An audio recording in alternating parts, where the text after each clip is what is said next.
Interbank में dollar ₹1.56 महंगा होकर ₹221.42 पर बंद हुआ है। ओपन मार्केट में डॉलर की कदर में ₹3 का इजाफा हुआ है। ओपन मार्केट में एक अमरीकी डॉलर 233 का हो गया है। अब ओपन मार्केट में इंटरबैंक में ये जो डॉलर का फ़र्क है तकरीबन ₹12 का हो गया है। इस पर और मईशत पर मज़ीद कुछ बात करेंगे, तज्जिया लेंगे। मौशी तज्जियाकार फ़हाद इरफान साहब ने हमें जॉइन किया।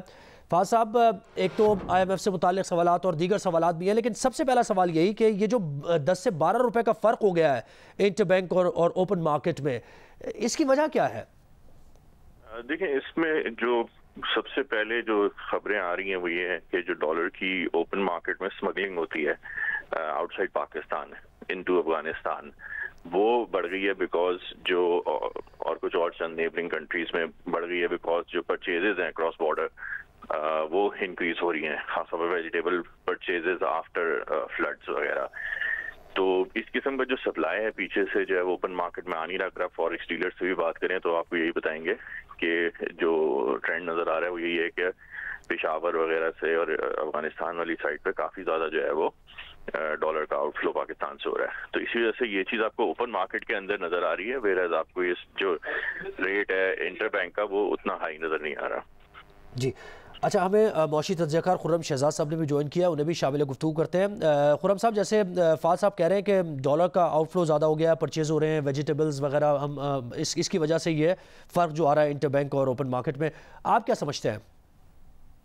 जी देखें, ये अभी का इशू तो नहीं है, ये कुछ दिनों से चल रहा है और मेरे ख्याल में कोई 1 महीना होने वाला है जब से ये गैप काफी ज्यादा बढ़ गया है। उसकी एक बड़ी वजह यह है कि जब लोकल डीलर्स या एक्सचेंज कंपनीज आपसे ऑलमोस्ट प्रीमियम पे जो है वो डॉलर ले रही हैं, और इसलिए भी ले रही हैं क्योंकि उनको पेशावर में बेचना या क्रॉस बॉर्डर बेचना बड़ा लुक्रेटिव हो रहा है इस वक्त। तो मुझे ये लग रहा है जो इस वक्त मार्केट की इनसाइट्स हैं उससे ये कि जो अफगानिस्तान और ऑफ कोर्स KPK के कुछ इलाकों में या फिर बलूचिस्तान की तरफ जो कि बॉर्डर एरियाज हैं ईरान के और अफगानिस्तान के, खासकर अफगानिस्तान के, जो डॉलर है वो बेसिकली जो है ट्रेड वहाँ पे ज़्यादा हो रहा है, जिसकी वजह से यहाँ से जो लोकल एक्सचेंज कंपनीज हैं वो आपसे ज़्यादा महंगा डॉलर खरीद रही हैं और उसको आगे जो है और ज़्यादा प्रीमियम पे बेच रही हैं। तो वो स्प्रेड इतना ज़्यादा हो गया है कि आपका जो है वो इंटरबैंक और जो ओपन मार्केट है वो बहुत ज़्यादा बढ़ गया। इतना होना नहीं चाहिए क्योंकि ये जो है कभी भी इतना ज़्यादा जो है स्प्रेड हुआ नहीं है। तो ये एक बड़ी वजह हो सकती है कि जब भी अभी भी आप अगर एक्सचेंज कंपनी के पास जाएं तो वो आपको डॉलर लेने के लिए आपको अच्छा रेट देगा, बट वापस डॉलर आप जब बाइंग करने की उसकी बात करेंगे तो वो आपको कहेगा डॉलर है ही नहीं। अच्छा, ज्यादातर यही हो रहा है। अच्छा फ़हाद साहब, आप ये कहेगा, जैसे खुर्रम साहब ने कहा कि ये डीलर्स प्रीमियम पे ले रहे हैं डॉलर और फिर उससे ज़्यादा बेच रहे हैं, तो कोई यानी मैकेनिज्म कोई ऐसा नहीं है कि मॉनिटरिंग की जाए? स्टेट बैंक क्या कर रहा है इस सिलसिले में इस एक्टिविटी को रोकने के लिए? इसका है मैकेनिज्म भी है और स्टेट बैंक बाकायदा जो आपकी फॉर्मल एक्सचेंजेस हैं उस पे सॉर्ट ऑफ ऑडिट प्रोसीजर चल भी रहा होता है और ये रियल टाइम हर वक्त चल ही रहा होता है, लेकिन फिर भी स्लिपेजेस हर सिस्टम में जो है वो कहीं ना कहीं से आ जाती हैं और ये बहुत देर तक रहती नहीं है। कुछ अरसे में ये चीज है वो दोबारा से जो स्प्रेड्स हैं वो नॉर्मल की तरफ आ जाएंगे और ये चीज आइडेंटिफाई हो चुकी है। मेरी अपनी अंडरस्टैंडिंग है कि इसके ऊपर स्टेट बैंक भी काम कर रहा है। यानी कैसे हालात नॉर्मल आप ये नहीं कह रहे? अभी तो मईशत के जो हालात हैं और अभी फ्लड भी आया है और फिर दीगर चीज़ें भी हैं, तो यानी हालात किस तरह हो जाएंगे कि ये खुद नॉर्मलाइज हो जाएगा मामला? देखें दो तीन चीजें आप एक साथ लें। जहाँ तक फ्लड की बात है ना, हम लोगों का मेरा जो अपना व्यू है, अगर आप फ्लड 2011 उठा के देख लें तो आपको नजर आ जाएगा कि 2011 में भी फ्लड्स के बाद कोई हमारी जो डॉलर की रिक्वायरमेंट है वो बढ़ी नहीं थी, वो उल्टा जो है वो इनफ्लोस कुछ हमारे बढ़ ही गए थे। जो रेमिटेंसेस वगैरह हैं वो भी बढ़ गई थी आपकी। अब देखें, आपकी काफी सारे जो सेल्स हैं, ऑटो सेल्स आपकी नहीं आ रही, आपकी जो है वो अप्लायंसेस सेल्स जो है वो बहुत ज्यादा हिट हुई हुई है, आपकी स्टील की जो सेल्स हैं, कुछ स्टील फैक्ट्रीज बंद हैं, तो ये सब इम्पोर्ट्स कम, इन सब से इम्पोर्ट्स आपकी कम होंगी। और साथ में आपकी जो रेमिटेंसेज हैं जो कि 30 बिलियन 31 बिलियन की मार्क पे खड़ी हुई है, उसमें अगर 10% का भी इंक्रीज आता है, 2011 में 26% का इंक्रीज आया था, तो अगर 10% का भी इंक्रीज आ जाता है तो ये एडिशनल $2.5-3 बिलियन का इनफ्लो आपको इधर से आ जाएगा। तो फ्लड रिलेटेड एक पैनिक है, बहुत सारे लोगों का ये व्यू है कि शायद करंट अकाउंट जो है वो 4-4.5 अरब से बढ़ जाएगा डॉलर से, लेकिन उस पैनिक में भी थोड़ी बहुत जो है वो मार्केट आ रही है।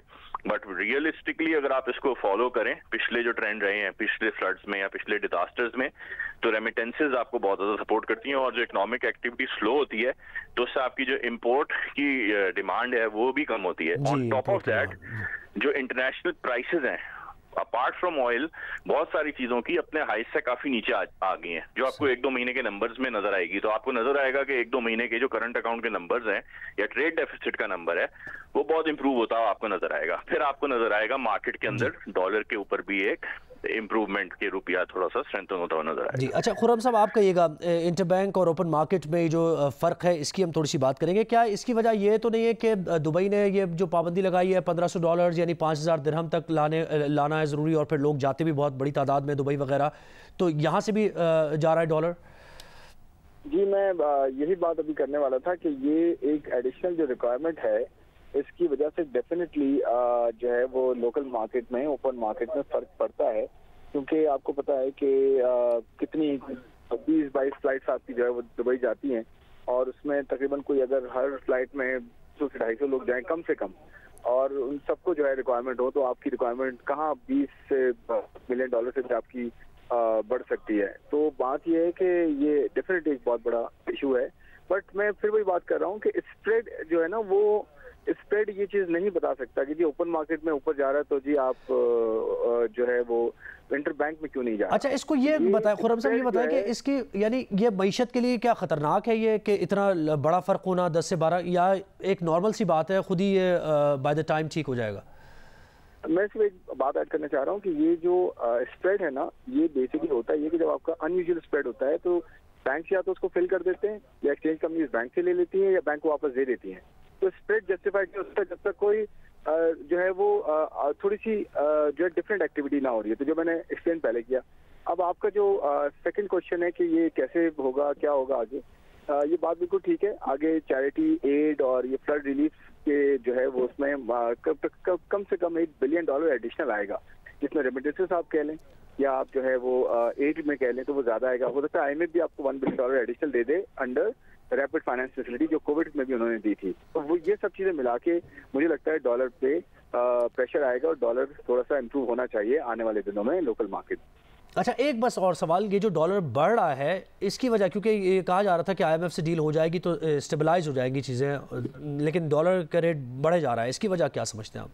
देखें एक बात यह है कि IMF का ऑन बोर्ड आने के बाद ऐसा नहीं हो सकता कि IMF एक दिन ऑन बोर्ड आया और अगले दिन $4 बिलियन आपके पास आ गए। डेफिनेटली जो फ्रेंडली कंट्रीज है उन्होंने ये वादा किया है कि वो $1 अरब जो है वो गैस और ऑयल के मद में देंगे, $2 बिलियन एक फ्रेंडली कंट्री ने कहा इन्वेस्टमेंट करके, 2 फ्रेंडली और कंट्रीज सऊदी अरेबिया UAE उन्होंने भी कहा कि वो $230 बिलियन के, तो $4 से $5 बिलियन का इनफ्लो वो प्रॉमिस्ड है, वो पाइपलाइन में है, जो मुझे लगता है एकदम से नहीं आना, लेकिन अगले 2-3 महीनों में मटेरियलाइज होगा, और साथ साथ ऑयल पैसे नीचे आ रही हैं, इस सब मिला के आपकी इंपोर्ट्स कम करेंगे और आपके डॉलर का फ्लो बढ़ाएंगी। बट ये सस्टेनेबल नहीं होगा जब तक हम ये रिलीफ से नहीं निकलते, फ्लड से नहीं निकलते और अपने रिफॉर्म्स नहीं करते। ये सस्टेनेबल नहीं हो सकता। डॉलर दोबारा से ऊपर चला जाएगा अगर आपके एनर्जी के रिफॉर्म्स नहीं हुए और फिस्कल रिफॉर्म्स नहीं हुए। जी बहुत शुक्रिया। मुआशी तज्ज़ियाकार फहद इरफान साहब हमारे साथ है, और मुआशी तज्ज़ियाकार खुर्रम शहजाद भी अपना तज्ज़िया दे रहे थे।